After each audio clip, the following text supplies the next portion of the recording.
What's up, everybody? How y'all doing? After a little battle with the flu and kids on spring break and all types of stuff going on, we back. We're back. And while I was out, free agency happened, and as it comes down to a close now, was it full disclosure? Everything that I personally asked the Cowboys to do this offseason, get involved early, sign some players and fill some holes on the roster, then fill the rest of the holes in the draft. They did that. That's exactly what they did. They did that. No ifs, ands, or buts about it. They did that. However,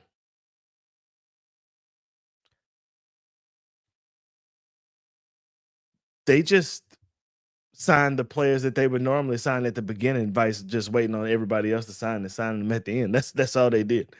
And it was kind of frustrating to watch, but they were passive aggressive. Let's talk about it right here on Cowboys Spit. Here we go! Yeah, here we go! Wait, take Cowboys Throws back of the end zone. There's CeeDee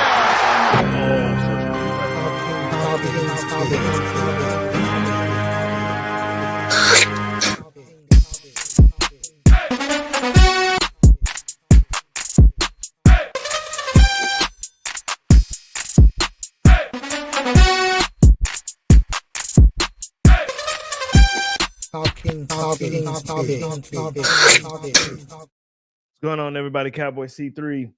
Cowboys have been in the news a little bit lately, mainly because of the Micah Parsons thing.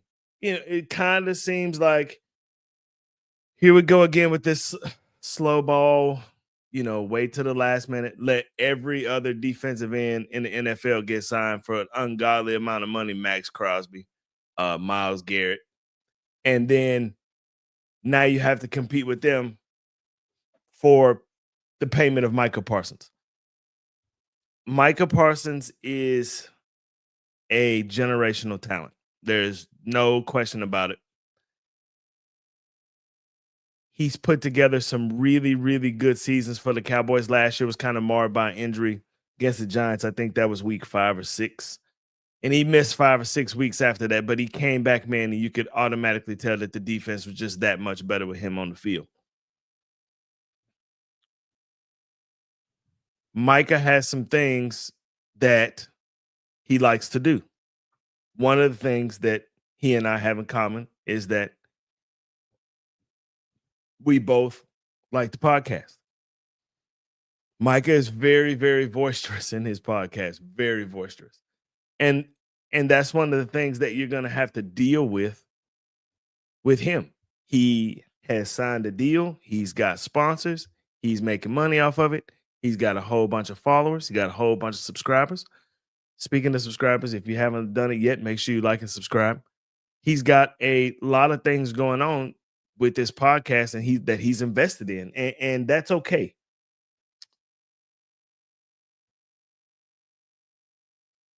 I do also believe that podcast is probably the reason why he hadn't got a holding penalty in like 10 years in the NFL. He's only been in the NFL for like 5 years, but he ain't got a hold. He probably got like 3 or 4, and he's probably being held every time he rushes the quarterback. We have to learn to tone it down. And once free agency happened, there were some guys that left this football team. There were. And you had Tank Lawrence leave for Seattle. You had Jordan Lewis leave for the Jaguars. You had Chauncey Golson leave for the Giants. You had Chuma Egoba leave for the Jaguars. You had Rico Dowdle leave for the Panthers, which gives the Panthers an outstanding, just insane running back room, which will bode well for Bryce Young. I mean, they got Jonathan Brooks. You still have Chuba Hubbard, and now you have Rico Dowdle as the third running back. That's a hell of a running back room, man. As soon as Jonathan Brooks gets healthy, and they kind of sat him down at the end of the year in order for him to get healthy. Jonathan Brooks is lightning in a bottle. Chuba Hubbard, you know what he is. He grinded. He's gonna go get it. And Rico Dowdle is kind of a combination of both, and that gives them a very, very, very dangerous running back room. And you know they're looking to improve. There's a lot of teams in the NFC that are looking to improve. One of the main teams that improved in the offseason, well, excuse me, in the free agency period was the Washington Commanders. They got better. The Eagles lost 5 starters on defense. I did a podcast the other day, my group podcast, where we talked about that. And we have a lady on the podcast with us. She's a diehard Eagles fan, actually does some work for the Eagles. And she said doesn't seem to think it's going to be a problem because, Jalen Carter's still there, which I don't blame. Won the Super Bowl with that defense. But anytime you lose 5 starters on any side of the ball, I don't care if it's offense or defense, that's a big loss. And they're gonna have to. We'll see what happens with them. And she has the utmost faith in Fangio and how they're gonna run the defense and just plug and play in players. And rightfully so. Super Bowl champion. The NFC runner-up, however, got a lot better too, and they're gonna battle. And the Cowboys signed Solomon Thomas, signed running back Javonte Williams, signed linebacker Jack Sanborn, signed offensive guard Robert Jones, signed defensive end Peyton Turner, and signed running back Miles Sanders. Traded Tennessee for Kenneth Murray, and then bought in Khalil Elam from Buffalo. Re-signed Oseo Odigizua, which was huge, especially for me. I thought it was a big deal to re-sign Osa because Osa was your mainstay on the defensive line for the last 2 or 3 years. He's the one that's been moving the crowd on the defensive line. He's the only one that's really been moving the crowd. The defensive tackle spot. Other defensive tackles have kind of been a rotational thing that's going on with them. You don't really know what Mozzie Smith or anybody else is gonna do. What's up, Jeff? Man, been battling the flu and spring break, but I'm good, man. How you been? Good to see you. Thank you for joining me. Re-sign long snapper Trent Sig, re-sign Cavante Turpin, another big sign, Pro Bowl kick returner, man. Dude is coming to the NFL from the XFL or UFL. Can't remember really which one he played in, but was the league MVP and has just made a name for himself, man. Probably the most dangerous kick returner in the league. Still think that they could use him in the slot. Still think that they could do some things with him. But, we'll figure it out. Hopefully Schottenheimer figures it out. I'm good. Glad to hear that, Jeff, man. That's what I'm trying to do. Make it one day at a time, baby. One day at a time. Re-sign Wanye Thomas and re-sign Marquise Bell. I think those would be your 2 starting safeties this year. Re-sign Brian Anger. Re-sign Brock Hoffman, which was another important person I thought there was to re-sign because, like I told you guys, I'm a big Brock Hoffman fan. And what it looks like the Cowboys are going to do is move Brock Hoffman to center and move the center. I don't know why I always forget this dude's name, man. I do not know why I do that. But move him back to guard, which is his natural position. Re-signed defensive end Tyus Wheat, who played well. He didn't play bad at all. I really like the way Chauncey Golston played, but if you're gonna re-sign somebody, Tyus Wheat is not a bad person to re-sign. Pretty basic, off season for the Cowboys. Israel McQuamu, CJ Goodwin. They're basically the guys that they always sign. I guess we were all hoping and praying. Cooper Beebe. I don't know why I couldn't remember Cooper Beebe's name. We were all hoping that, we saw the Cowboys open up this salary cap space, open up about $62 million in salary cap space just by restructuring CeeDee Lamb and Dak Prescott. And I think we were hoping for a splash. Now, the splash that I wasn't going to be excited to see was signing a wide receiver like Stephon Diggs. But it's not too late. Stephon Diggs is still there. There's a lot of players that are still in free agency, mainly wide receivers, because you did not touch your wide receiver room at all. You didn't touch that. There's a lot of speculation that that Ashton Genty won't be there. He won't be around. when it comes time to draft at the 12th pick. A lot of speculation that Torrey McMillan from Arizona will be around. If he is, I think that's a no-brainer. There's a lot of people that think that the Cowboys, no matter who's on the board, will take Amari Hampton from North Carolina, running back from North Carolina, who, if you watch him on game film, kind of has some Saquon Barkley in him. They run similar size, similar build. I don't think he's good out of the backfield. I don't think that would be a bad pickup. A lot of people seem to think that Matthew Golden from the University of Texas is the pick that the Cowboys would take. Went into the combine, ran a 4.3 140. That's something that the Cowboys, they've had it in the past with some wide receivers, but maybe didn't know how to use it. Maybe Brian Schottenheimer would be better fit to use a 4.3 fly boy like that. We'll see. I have some opinions about how the Cowboys should draft or what they should take in the draft with the 12th pick and maybe in the first 3 rounds. We'll see. They also picked up some guys. Well, the guys they picked up in the trade with Kenneth Murray. Teammate of CeeDee Lamb in college, 100 tackle guy every year, kind of would take the place of Overshown if Overshown can't come back or if he's late to come back. But, I just saw some videos the other day of Overshown doing the damn 2-step, and he didn't seem to be having any problem moving around whatsoever. But once again, word out of camp is that this dude is just attacking his rehab vigorously. Like there's no stopping this dude.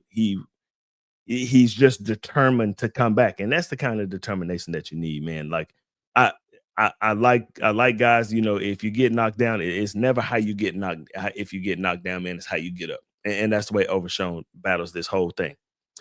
Well, in the middle of free agency, DeMarcus Lawrence leaves, and he was really one of the first players to leave. And he did this interview, and it was a.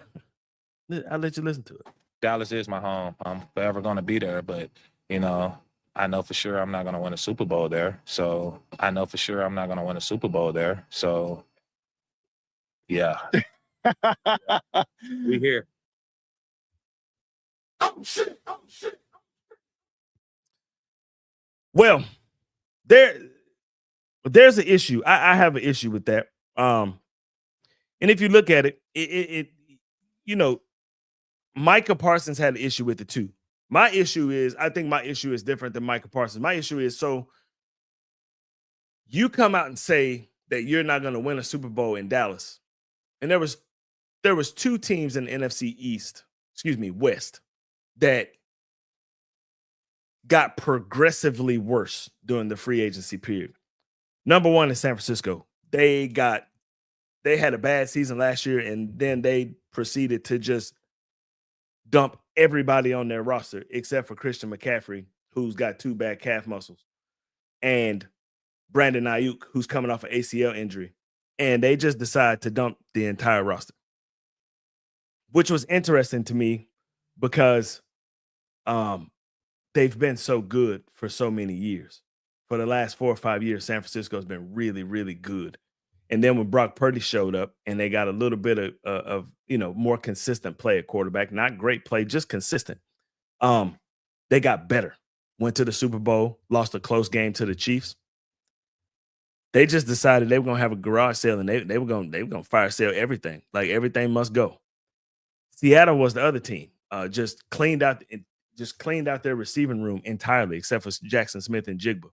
And then changed quarterbacks and went from Geno Smith, who is a journeyman quarterback, decent quarterback, gonna put you up some yards, protects the football, does a pretty good job.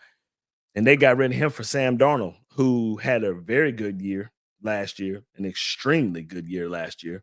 But at the end of the season, he turned into Sam Darnold. I don't know why the hell you think you're gonna win a Super Bowl there. You know what I'm saying? In Seattle. And are they more equipped to win the Super Bowl right now than the Cowboys? Hell no. I think the Cowboys beat the Seahawks 10 out of 10 times right now. But, when he did that, Micah Parsons came back. Of course, he fired back. And he said that this is what rejection and envy looks like. This is some clown shit. DeMarcus Lawrence clapped right back and said, calling me a clown won't change the fact that I told the truth. Maybe if you spend less time tweeting and more time winning, I wouldn't have left. Interesting words, man.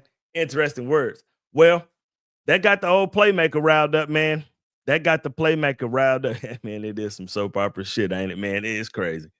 And I don't know if you remember this, Jeff, but there's been some times, man, on the sideline where they would go at it on the sideline too.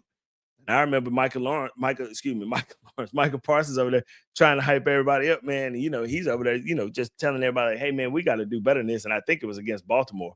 And DeMarcus Lawrence just looked up at him, man, shut the fuck up. You know what I'm saying? And it was like, whoa, bro, like, man, all that dude trying to do is sit over there and trying to get everybody on the right page.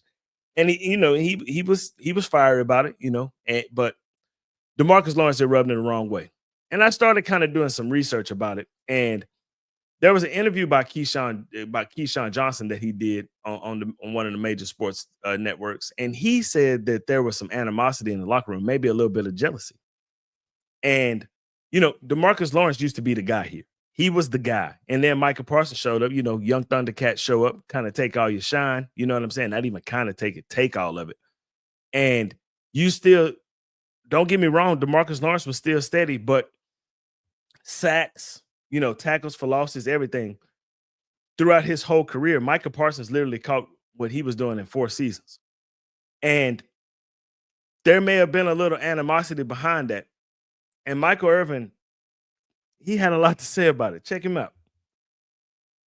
Me because I've heard times before, that there's something in the locker room with some of the guys on defense and Parsons. And I would never have said anything about it because I thought there would have been a violation. But now that it's out in the open, we should address it. Michael said, I think you're jealous. I absolutely think there was some of that in there from some of the things I've heard. And I understand that too. Marcus Law, D-Law was the man here. He was our guy. We were paying him the big money. And then here comes this young cat, Michael Parsons, and he wrecked house, took over the house. And right now, man, I see what we have lost here. I'm sad. I'm saddened that I heard it was an issue with the guys on defense and Michael. I heard it was an issue, but I didn't want to believe it. But now I do. And Key said that, right? Key said, well, as I'm watching the show, why did they talk together before they got to this? Why wouldn't they talk together? And he hoped that they would have talked together now. If they didn't talk together in the locker room, they're certainly not going to talk together now. You know what I'm saying? And I'm telling you, you missed something by whatever personal mess that you had keeping you two apart. Because I thought that could have been, working together instead of in a locker room looking at each other and working apart. Working your side of the defense, his side of the defense. I don't know what guys think you're right, what guys think Michael Parsons right. I understand why niggas were running all over y'all now.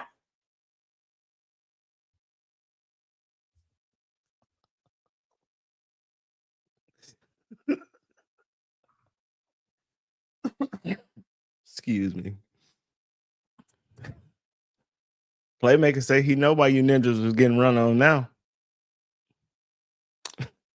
It'll do that, man. It'll do that. It's you got to be on one accord, no matter what. If there's animosity in the locker room, it doesn't do anybody any good, especially if the 3 guys are on the same thing, man. I appreciate you, big dog. Thanks, man. Down. I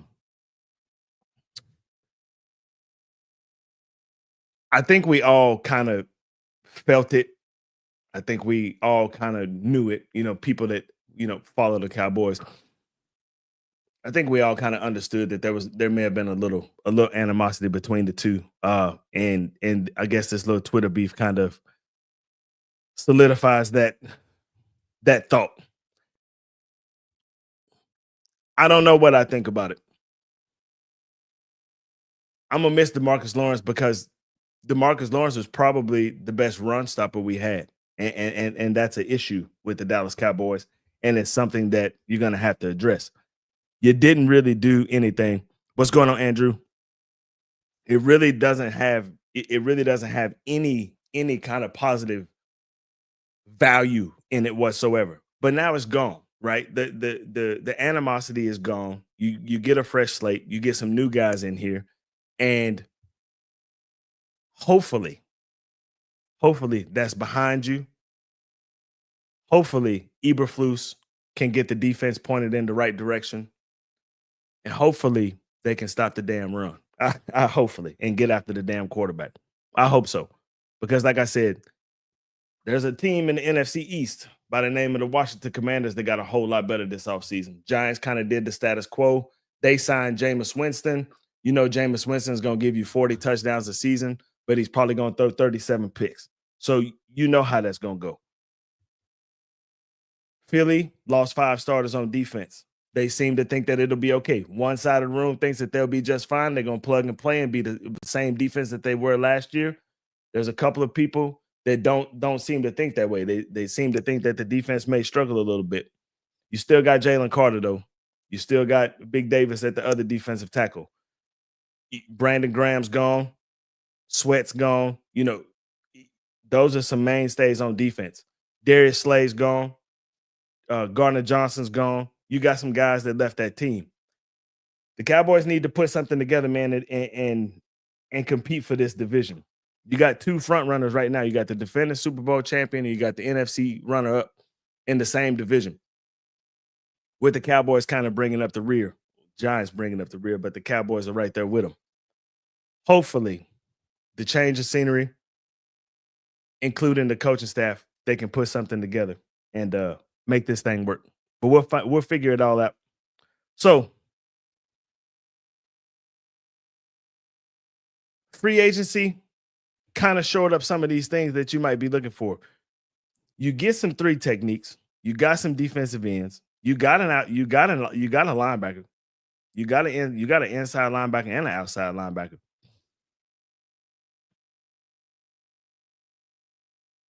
You touch the running back room. Javonte Williams and Miles Sanders, if these pickups were 3 years ago, I would be super duper excited about it. But both of them rushed for a combined 750 yards last year. Rico Dowdle rushed for 1,000. Do you still need to consider taking a running back in the first round or in the first 3 rounds? My thought process would say yes. In the next show, we're going to do an entire show about mock drafts. I'm going to do one with trades and I'm going to do one without trades because I'm really, really, really big on doing something that you have to, there's something that you have to fill that fourth round hole that you haven't had in the last 2 years. You have to. One of your 4th round picks is a free agent and probably won't be with the team in Trey Lance. And there's a lot of talk about the Cowboys wanting to trade for Joe Milton. Trade the Patriots for Joe Milton. And to be honest with you, I'm all for that. If you guys have ever watched Joe Milton play from Tennessee, watch him in the preseason coming up or just go back and look at some Joe Milton highlights. Joe Milton is a quarterback. He is a damn quarterback. He, quiet as kept, he might be the best quarterback in New England. He's mobile. He can throw it. Got a really, really strong arm. He's accurate. He does a lot of things right. Will he get the chance over Drake May? Probably not. Drake May's a high draft pick. They're going to play Drake May. But Joe Milton is a really, really good quarterback. And the Dallas Cowboys are about 1 serious injury away from not having a quarterback anymore. And I think Joe Milton will give you something young and exciting to fill that hole. Another thing that hadn't touched is wide receiver. Wide receiver is one of the things where, you know, you've got CeeDee Lamb. You're going to have to get CeeDee Lamb some help. If there's an opportunity to get a player like Torrey McMillan in the first round, I think it's a really big deal. Like, you need to get that. But another position that we really haven't talked about here much, and on here is not even it's a midfield need, it is corner. And I think corner is a serious issue for the Cowboys. I really do. Reason being is you've got Deron Bland, who's on the last year of a contract, and you have another corner in Trayvon Diggs that's coming off one of the freakiest knee injuries I've ever heard of in my life, where you got to take a piece of bone from another part of the body to put in the knee to give the knee more mobility. I've said it like 3 or 4 times on here. That shit sounds serious to me. That's insane. So Cowboys got to see a backfield with Hurts, Barkley, and Dillon 2 times next year. You ain't lying, man. That shit is tough. That's tough. And, the Quad brothers on the same team. That's crazy, man. That's crazy. You put both of them on the same team. Shit, you don't even need to throw no more. Just run the ball up the damn middle. So the Cowboys, you sign a corner from Buffalo who was a starting corner in Buffalo and wasn't terrible, don't get me wrong, but he's not going to lock down the number one receiver. Bland has shown you that he can knock down the number one receiver as long as he's not big like DK Metcalf. Trayvon Diggs had no issue locking anybody up in the NFL pre-injury. We don't know what he's going to do post-injury. We have no idea what he's going to do post-injury. There are a couple of names on this list, and I'm going to do corners and safeties at the same time because both of the Cowboy safeties are still free agents as well. They signed McQuamu, right? And you signed Marquise Bell, who probably will be your starting safeties at the beginning of the season next year. But there's definitely some need for some secondary help. That's for sure. The number one corner on the list, of course, is Travis Hunter. I don't think that there's a chance in hell for the Cowboys to get Travis Hunter. I've listened to radio shows. I've listened to sportscasters. I've listened to all these people saying that the Cowboys would trade up to get in the top 3 to try to pick up somebody like Travis Hunter. My question is, what the hell are you going to trade?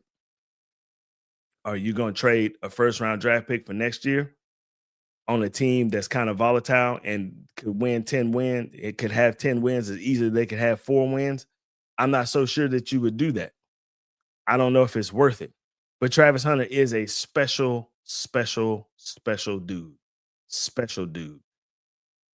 He's a little light in the ass, but offensive or defensive, the dude is special. I mean, he is probably the best football player I've ever seen in my life. The dude is elite as a wide receiver and then will turn around and be elite at cornerback and do it for the entire season. Not the entire game, for the entire season. Both ways. Will he get the opportunity to do that in the NFL? Probably not. But if I need a nickel corner on third down in a big drive where I need something, I need a play, you best believe I'm putting Travis Hunter in the football game. The dude is just different. He's phenomenal. There's not many people, Charles Woodson, Champ Bailey, that, people that you can think of from back in the day that would come out and go both. This is some Pop Warner shit we talking about, man. Like where your best player can go both ways and just be dominant on both sides of the ball. You don't do that when you move up into an upper echelon athlete such as Division I college football. You just don't do that. And he does an excellent job at it. Tatora McMillan from the University of Arizona, the wide receiver that everybody's talking about that the Cowboys should draft in the first round, who is a 6'5", 220-pound wide receiver who ran a 4.4 140. Travis Hunter locked that ass down. I mean, locked him down. And then came out and had like 6 catches for 150 yards and 2 touchdowns. Like, the dude is phenomenal. Will Johnson from University of Michigan, good corner. Jahadi Barron from University of Texas, special corner, special dude. I think the Cowboys could really change their secondary by drafting him. Would he be around in the first round? Yeah, I think he'll be there. Would he be around in the second round? Probably not.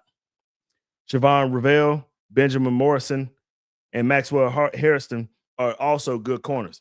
I'm a big fan of Benjamin Morrison, for real.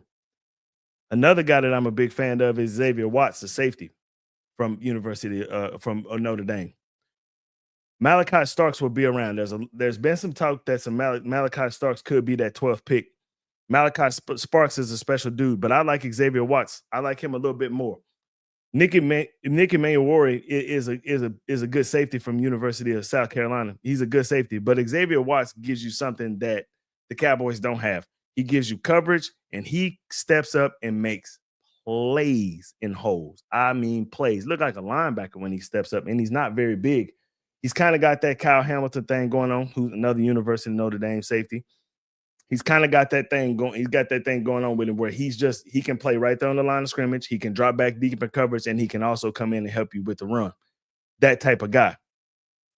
Mabuka from Texas is another safety that is a stud. And these guys are guys that you should think about. You know, when you start falling into the second and third round, if you need to fill these holes, you need to fill these dynamic holes, you need to fill this receiver hole, you need to fill this running back hole. You probably need another defensive tackle. There's still holes in this Cowboy roster that need to be filled that you didn't touch in free agency. Secondary may be one of them. It may be. I just don't like the way it looks. You're uncertain at safety. You're uncertain at one corner.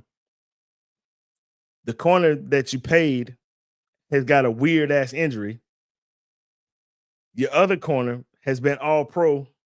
And last year, when he came back from injury, picked up right where he left off, had a really good season, even though he was out for 3/4 of it. I don't know. There's some secondary things that the Cowboys are going to have to address.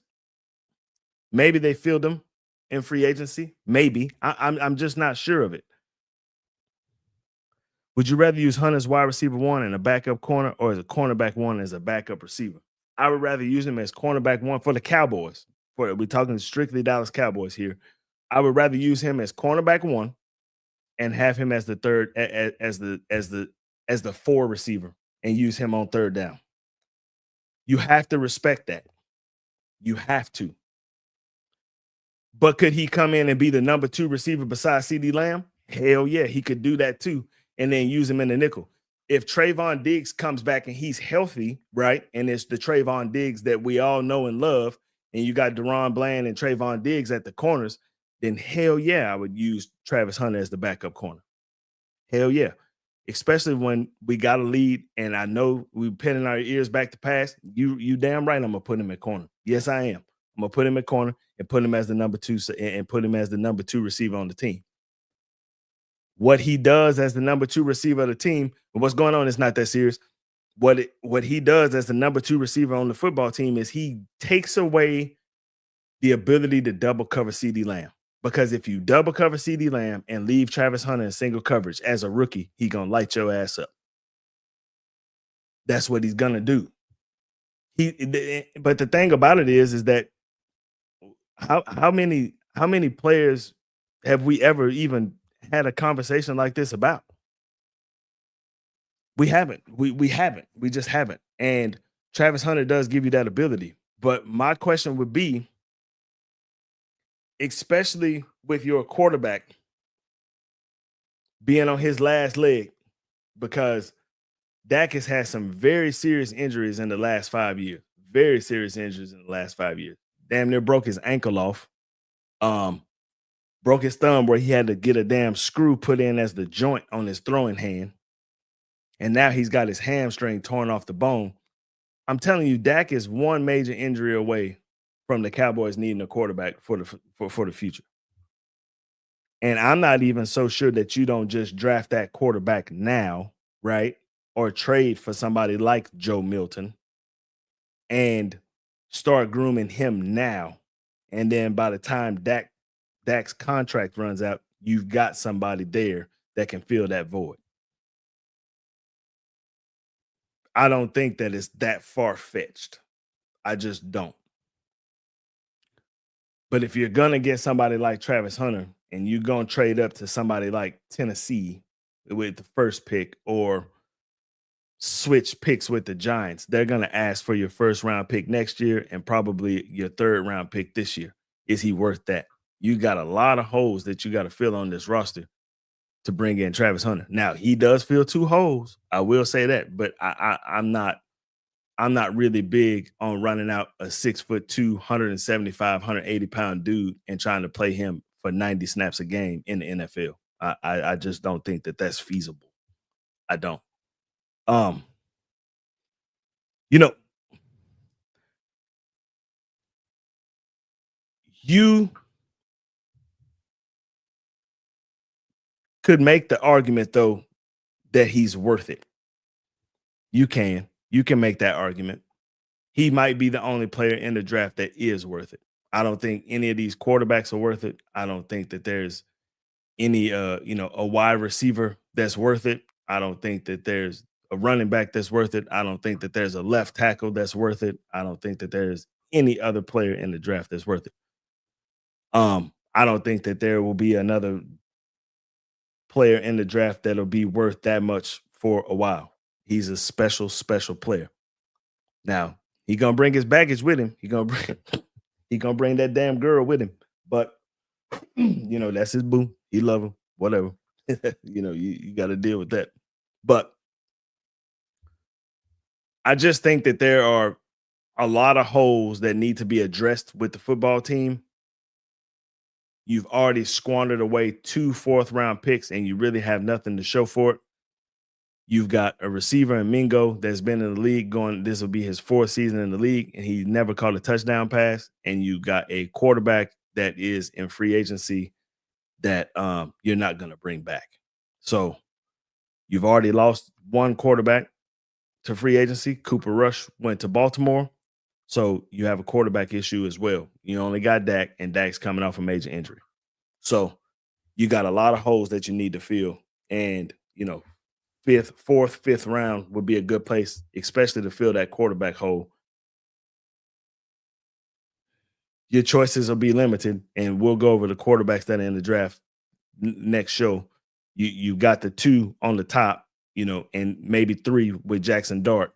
But after that, it's kind of a crapshoot. You got some guys in there that, there's nothing that's super special. However, in about 2 years, you got a guy coming out of University of Texas that everybody seems to love around here, and he would be an awesome choice for that to be the new face of your franchise. But then again, you've had 2 good quarterbacks in a row with the Dallas Cowboys, with Tony Romo and Dak Prescott, that you haven't done shit with. And there's an interview that Brandon Cooks just did not too long ago, and I meant to get a soundbite from it, and I'll play it on the next show, where he talks about, that he's asked if the Cowboys can win a Super Bowl with Dak Prescott. He no hesitation. He's like, yes, they can. He's like, but the organization has to help him, and it's not that he physically needs help, it's that the organization has to put him and the team in positions to win. And, that's another player that's not going to be on the Cowboy roster next year that had a lot to say about the organization. And it's a lot of, it's things that from the outside looking in that, if you couldn't see him, then you're just blind. It kind of baffles me, especially with Cowboy fans, how naive some Cowboy fans can be. It's always the quarterback's fault. It's always Dak's fault. Before Dak, it was Romo's fault. And with them both combined, it hasn't been 30 years. It hasn't. Cowboys haven't played in a meaningful football game in 30 years. There's one common denominator with that, and that's your owner / general manager. And the sooner everybody realizes that, I think the better off everybody will be. I really do. Said we're career assistant coaches, our head coach, and our general manager is terrible. We don't need another silver bullet. We need multiple talented ballers all over the field. And that's the thing, Jeff. And I agree with you 1,000%. I do 1,000%. But the thing about it is that when you get all these multiple talented bullets around the field that can do all these things, right? You still got to have somebody to lead them. And like you said, you got a career assistant coach as the head coach now and a general manager that's terrible. I really don't think it matters what kind of talent that you put on the field. You're still going to have some bullshit. And when it comes time to put the checkerboard up and it comes time to really sit down and play a good game of chess in the playoffs, the Cowboys are already at a disadvantage. Already. Like, don't have chess players. And good players can never overcome bad coaching. They never can. So,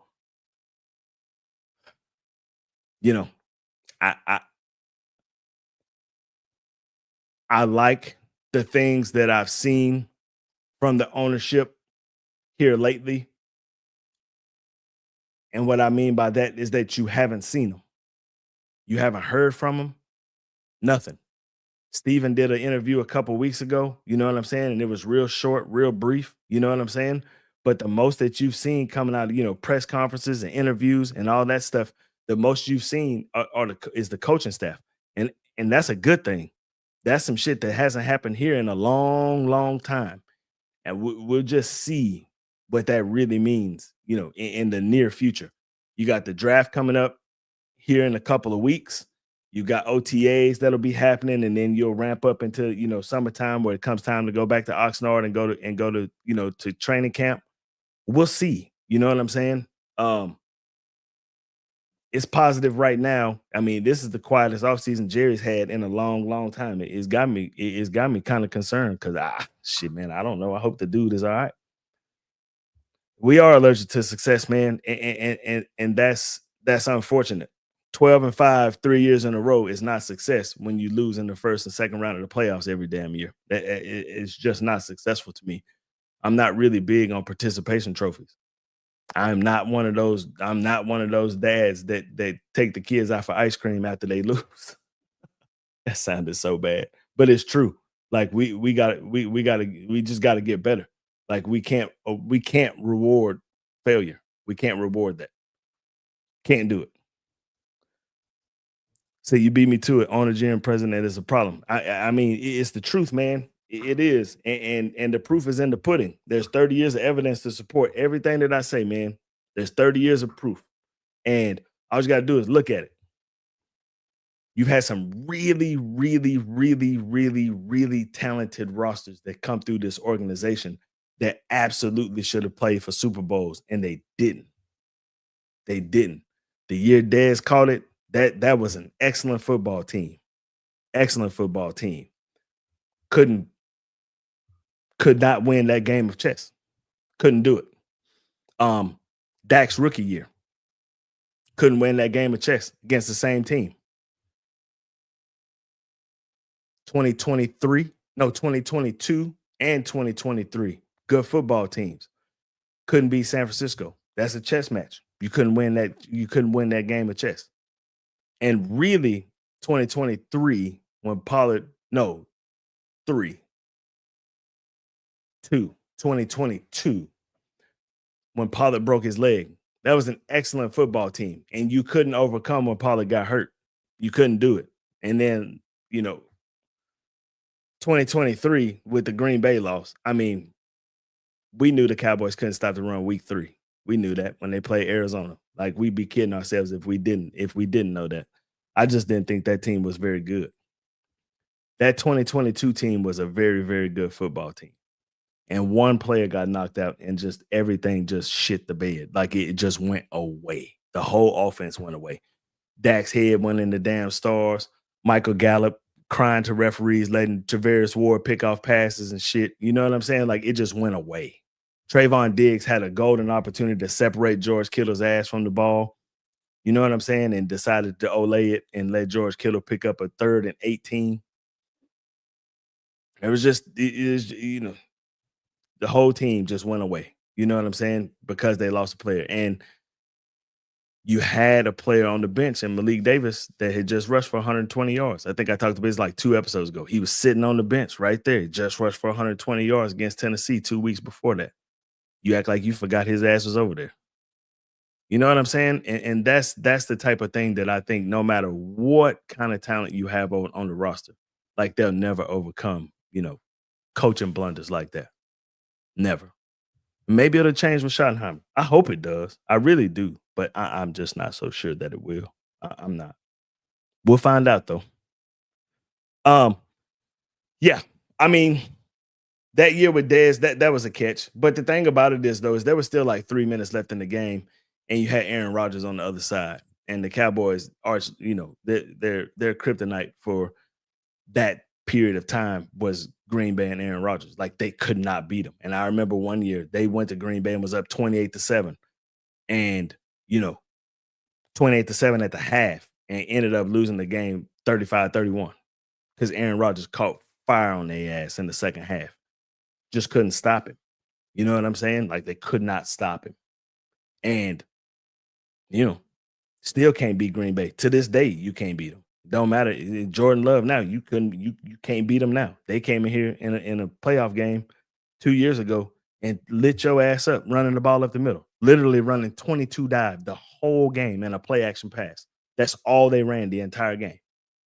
And you act like you never saw it coming. Like, oh my goodness, they're still running the ball up the middle, gaining 12 yards a carry. Wasted. I'm talking about $430 down the damn drain. I'd never buy another playoff ticket to the Cowboys for the Cowboys again, man. That shit pissed me off. That's 2 years I've done that. Did it with the Rams when they played the Rams in LA. I was stationed up in LA. Yeah, same thing. Mike Williams running the ball up the damn middle. That's it. Todd Gurley just was coming in the game as a decoy, and couldn't do it. Couldn't stop it. You hit the nail on the head, man. It's like the kids can go cry to Daddy Jerry, and essentially say, man, it's too stressful down here in this locker room. And Jerry go down there and break, just continuously cut the legs out of coach from under coaches, continuously do it, and everybody seems to be okay with it, and but Jerry hires coaches that are okay with that. There's a lot of these coaches, somebody like Aaron Glenn, any one of the Detroit coordinators that got hired as head coach, Ben Johnson as well. Those guys are coming into head coaching situations where they want to win. Like, I'm not coming in here to play second fiddle to the owner. I'm coming in here to win football games. I'm coming here to win championships. That's what I'm coming here to do. And probably felt like you would never get that kind of situation to develop here in Dallas because the owner would get in the way. So I'm not going there. I think Brian Schottenheimer was hired as the head coach of the Dallas Cowboys because he was the last choice.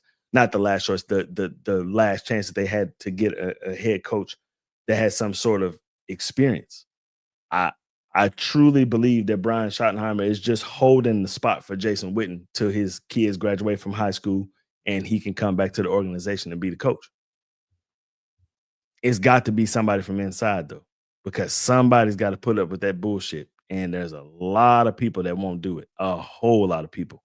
But somebody like Jason Witten that's used to the organization, knows exactly how it runs and exactly how it runs and won't air out all the dirty laundry of the team.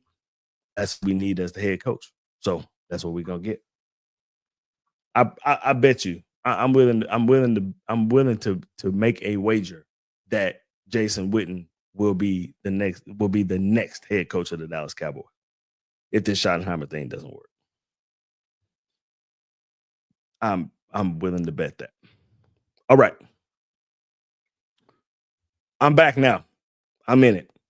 Next week, we'll do quarterbacks. We'll talk about the quarterbacks in the draft, how the Cowboys probably should think about getting one or trading for one of these young quarterbacks, somebody like Joe Milton. And we'll do a mock draft. We'll do a complete 7-round mock draft. And we'll try to fill these holes and make this team competitive. My mock drafts have been off the chain. I'm telling y'all, my mock drafts have been off the chain. I haven't saved one yet, but I'm going to do one this week and I'm going to save it. I'm only going to do one, just one, and the chips are going to fall where they may. And we'll see what type of roster we can put together and see if we can't put together something that's going to be competitive with these Eagles and these damn Commanders. Because cream of the crop in the NFC seems like it's coming out of the East. It does. And it did last year. And one of the rosters got better, a lot better, a whole lot better.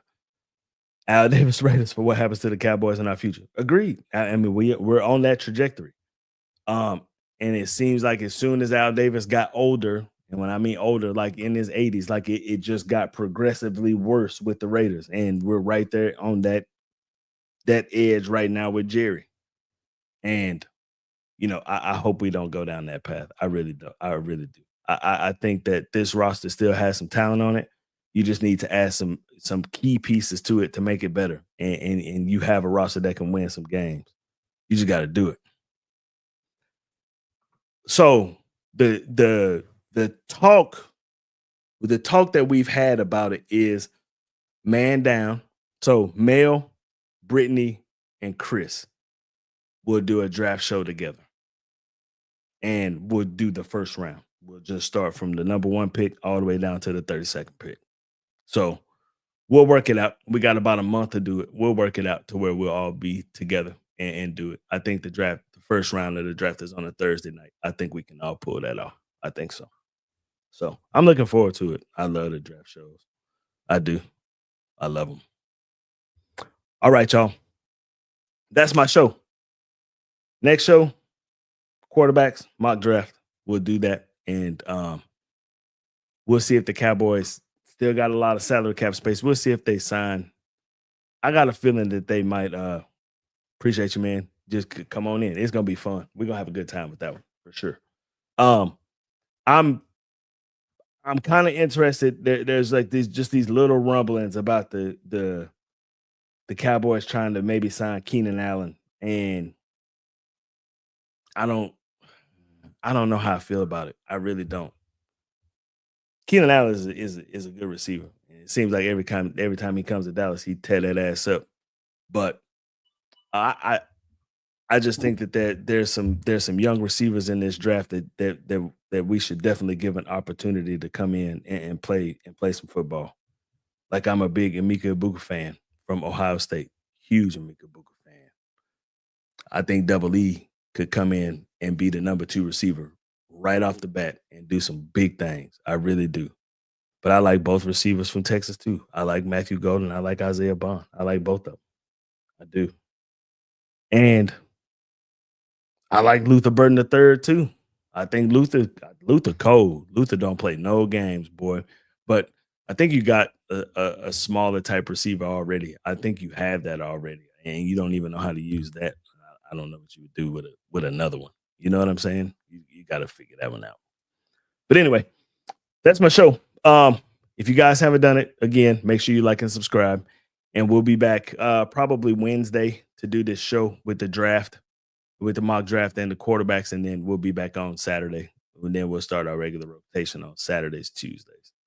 So, all right, y'all. Cowboy C3, thank you for tuning in, man. I appreciate you. Missed every single last one of y'all, man. But we back.